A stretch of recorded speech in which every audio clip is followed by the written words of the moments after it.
Liikasenmäen alueen historian tiedetään ulottuvan satojen vuosien taakse.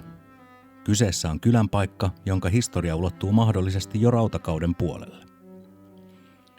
1680-luvulla Ruotsin kuningas Kaarle XI päätti uudistaa sotalaitoksen. Syntyi ruotuväkijärjestelmä ja perustettiin sotilasvirkataloja ympäri valtakuntaa. Näin myös Jaalaan rakennettiin vuonna 1683 kruununpuusteli Jaala Heikkilä Hämeen jalkaväkirykmentin esikuntaan kuuluvan henkikomppanian lippumiehen puustelliksi. 1700-luku oli kahakoiden aikaa ja 1743 Turun rauhassa Venäjän raja siirtyi Kymijokeen ja näin Jaalan puustellista tuli merkittävä rajaseudun sotilaspaikka.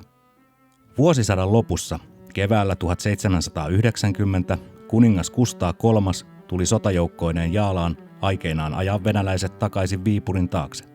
Tämä ei kuitenkaan onnistunut ja kasakat polttivat Jaalan kylät. Suomi liitettiin Venäjään ja puustellit vuokrattiin ehdolla, että ne täytyy säilyttää entisenä. Vuodesta 1865 lähtien Jaalan Heikkilän vuokralaisena oli Kustaa Adolf Liikanen ja hänen poikansa, joista pojanpoika Alarik Liikanen pyysi Suomen valtiolta lupaa ostaa osan tilasta omaksi. 1935 tila jaettiin 3 osaan ja Alarik sai haluamansa. Alarikin jälkeen tila jäi asumattomaksi ja hänen perilliset päättivät myydä tilan. Jaalan Lions Clubin jäsenet kuulivat asian ja tiedustelivat mahdollisuutta ostaa päärakennuksen ja sen ympäristön säilyttääkseen tämän perinneympäristön. Yhden perillisen lahjoitettua tilan perintöosuutensa klubille muodostui kaupanteko 10. marraskuuta 1979.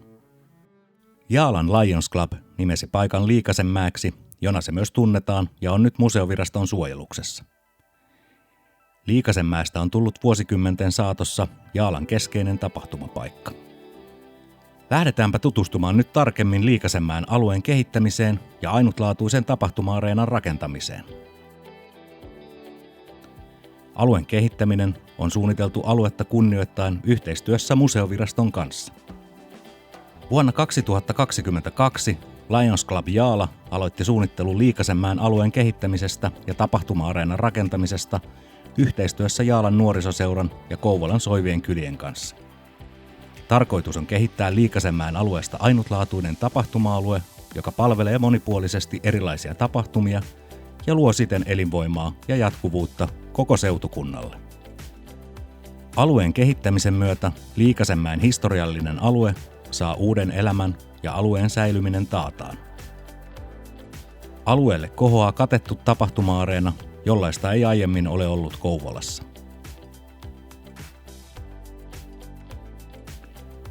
Tapahtuma-areenan on suunnitellut kouvolalainen arkkitehti Kari Mustonen. Tapahtuma-areena edustaa korkeatasoista arkkitehtuuria ja puurakentamista. Pinta-alaa on yhteensä noin 900 neliötä. Katsomo on jaettu 3 lohkoon, joissa on yhteensä 505 selkänojallista istumapaikkaa. Lisäksi liikuntarajoitteiset paikat sijaitsevat katsomon ylätasanteella ja tilan enimmäishenkilömäärä on 550 henkeä. Tapahtuma-areenaan asennetaan kiinteä huippuluokan ääni-, valo- ja esitystekniikka. Äänitekniikan on suunnitellut kouvolalainen arvostettu äänisuunnittelija Reima Saarinen. Tapahtuma-areenan erikoisuutena on sen monikäyttöisyyden lisäksi monikanavainen keinoakustiikka ja objektikohtainen äänen sijoittelu. Näin tilaan saadaan luotua tila-akustiikkaa esimerkiksi teatteriesityksiin ja klassisen musiikin konsertteihin.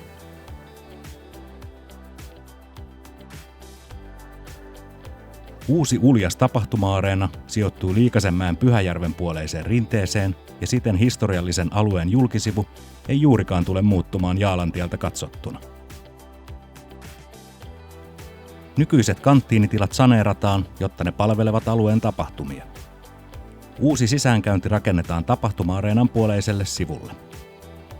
Tilaan rakennetaan hirsirunkoinen myyntipiste sekä vedetään vesi- ja viemäriputket. Tilan yleisilmettä parannetaan, mutta kuitenkin säilyttäen tilan alkuperäinen maalaisromanttinen tunnelma. Vanhaan navettatilaan saneerataan talkoilla lisää ravintolatilaa, jonne tapahtumakävijät voivat ennakkoon tilata tarjoilut. Liikasenmäen päärakennuksen vastapäätä sijaitsee alueen nykyistä rakennuksista vanhin. Aittarakennuksen kaakonpuoleinen pääty selvisi Jaalan palosta vuonna 1790. Nyt tämän aittarakennuksen luoteenpuoleiseen päätyyn rakentuu nykyaikaiset WC-tilat. Rakennuksen julkisivuun ei tulla koskemaan, eikä sisällä tapahtuvista muutoksista kerro kuin korotettu ulko-ovi. Kurkistetaan uusiin WC-tiloihin vielä hieman tarkemmin. Uudet WC-tilat on mitoitettu palvelemaan alueella järjestettäviä suuriakin tapahtumia. Ulko-oven takaa avautuu yhteinen eteistila, josta on käynti naisten ja miesten WC-tiloihin sekä Inva-WC-tilaan. Näiden WC-tilojen lisäksi Liikasenmäen päärakennuksessa on naisten sekä miesten WC-t.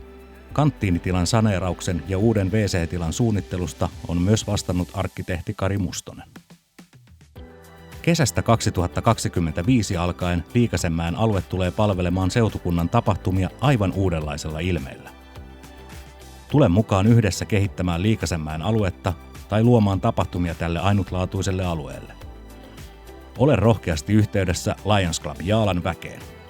Tarkemmat yhteystiedot löydät sivulta www.lcjaala.fi. Lopuksi vielä suurimmat kiitokset rahoittajille ja yhteistyökumppaneille. Teidän tuki on mahdollistanut Liikasenmäen alueen kehittämisen ja tämän ainutlaatuisen tapahtuma-areenan rakentamisen, josta me kaikki pääsemme kohta yhdessä nauttimaan.